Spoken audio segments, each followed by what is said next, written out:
कहाँ से? मंझोल से। इनकी गवाही क्या है बच्चे की, बताना। बच्चा के जन्म लिया तब से नहीं रोवा, तो पटना रेफर कर दिया, जहाना से रेफर कर दिया पटना। पटना लेके रस्सी में चढ़ा दिए, तो हमें एक दिन एकदम मर चुका एकदम।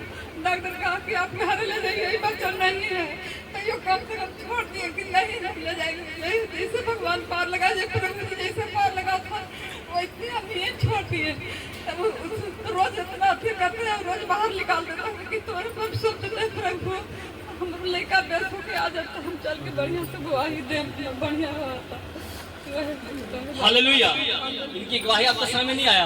हाथ में छोटा सा बच्चा का मुंह देना पूरा छोटा जो बच्चा है, ये बच्चा को पहले जहानाबाद भर्ती किए और जहानाबाद से फेंक दिया कहाँ? पटना। पटना रेफर कर दिया और पटना जा करके इसको आईसीयू में भर्ती कर दिया। और जब आईसीयू में गया तो डॉक्टर को जो था इसका बीमारी समझ में नहीं आ रहा था कि बीमारी क्या है। ये बच्चा रोता नहीं था। एक दिन ऐसा हो गया कि ये बच्चा बिल्कुल गुमसुद हो गया। ये बच्चा के धड़कन भी नहीं चल रहा था। जब इस बच्चे के पापा ने मुझे फोन किया, कहा देखिए ना पास्टर जी, मेरा बच्चा को धड़कन बिल्कुल बंद हो रहा है और कहता कि बृहस्पतिवार के दिन ही ऐसा ज्यादा होता है।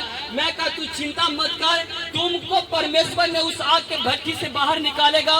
और जैसी मैं प्रार्थना किया उसके बाद इसका बच्चा उस टाइम ठीक हो गया था। जोर से तारीफ करो इस पति के नाम। हालेलुया। जब बच्चा ठीक हो गया उसके बाद क्या हुआ कि इसका फिर अटैक आ गया शैतान का।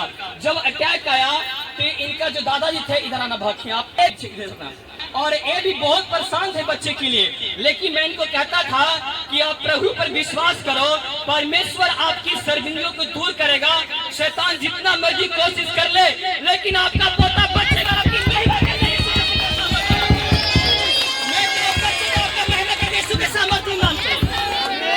और मैंने कहा कि इसके पीछे शैतानी चीज ऐसा लगा हुआ है कि इसको एकदम खत्म करने की कोशिश लगा हुआ है। और इनका जो परिवार था, इनका जो बहन है जिसका मम्मी है, इनका परिवार ने बहुत जगह इनको दिखाया भी, अगत यहाँ सगर गए, लेकिन कहीं से रिपोर्ट नहीं मिला।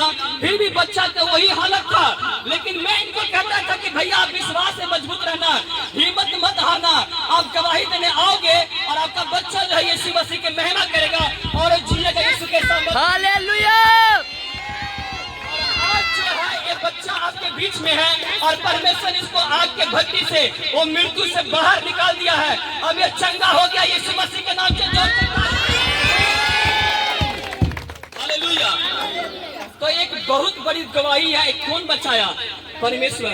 जिसने पूरा दुनिया को बनाया है ना, जिसने आपको बनाया है, जिसने इसको बनाया है ना, वही इसको बचाएगा भी। लेकिन बनाने वाला इसको कभी भी बचा नहीं पाएगा। आपको कोई और इंसान नहीं बचाएगा, लेकिन जिसने पूरा दुनिया को बनाया है वही इसको बचाया और आपको भी बचाता है। हाँ या ना? हालेलुया। बोले हालेलुया। और बहुत ज्यादा ये दुखी हो गए थे, टूट चुके थे, बिखर चुके थे। हमको पता है कितना ये टूट चुके थे। लेकिन मैं कहता हूँ एक दिन देखना आपका पूरा परिवार यीशु मसीह के नाम से घुटना टिकेगा। पूरा यीशु मसीह के नाम से घुटना टिकेगा। मैं कहता हूँ देखना, गवाही सुनना। इसका जो घर के बेटी है वो भी आपके संगे घुटना टिका, ये खुद गवाही देंगे। हालेलुया। मैं बहुत इसे प्रार्थना करते हूँ, जाओ। यानी ये बच्चा कहाँ से आया? मृत्यु से बाहर आया। कहाँ से आया? परमेश्वर ने जिस तरह लाजर मर चुका था, कब्र में से बाहर निकाला, उसी तरह प्रभु ने इस बच्चे की मृत्यु से कहाँ निकाला है? बाहर निकाला। और इस बच्चे के लिए जितना प्रार्थना, कितना प्रार्थना हुआ है प्रभु जानता है और हम जानते हैं। हालेलुया। क्योंकि इस परिवार को पर इतना सताव, इनके गांव से, इनके परिवार से इतना सताव आ रहा था। ये प्रभु को मानते हैं, लेकिन इनका जो बेटी है, सुनो, मानते हैं। इनका घर से इतना सताव आ रहा था क्योंकि वचन में लिखा है कि तुझे पहले अपनों सताएगा ज्यादा। कौन सताएगा? अपने घर के दुश्मन तुम्हें होगा। जब प्रभु में तुम जाओगे तो तुम्हारा बेटा बेटी तुम्हें उलाहना देगा, तुम्हारा बेटा बेटी तुम्हें सताएंगे, तुम्हारा बेटा बेटी पहले तुम्हें दाना देंगे, उसके बाद तुम्हारे संसार को लोग देंगे। परमेश्वर में हर आदमी नहीं चल सकता। परमेश्वर की जो रास्ता है बहुत कठिन है और बिल्कुल रास्ता उसका पतला है, उस रास्ता में हर आदमी नहीं गुजरता है। पर जब वो दुख में, मुसीबत में उस रास्ता में जब इंसान जाता है तो आगे उसका रास्ता खुल जाता है। बोलो हालेलुया। इनके लिए इतना मुश्किल, इतनी परेशानी आया है कि ये जान रहे हैं और हम जानते हैं और प्रभु जानता है कि कौन आग के भट्टी से इस बच्चे को परमेश्वर ने निकाला। जिस तरह पौलुस और सिलास आग के भट्टी में था ना और उसको फेंक दिया था, उसी तरह परमेश्वर अपने दूत को भेज के उसको बाहर निकाला। उसी तरह प्रभु ने अपने दूत को भेज के इसे मृत्यु से बाहर निकाला। जोर से तारीफ करें।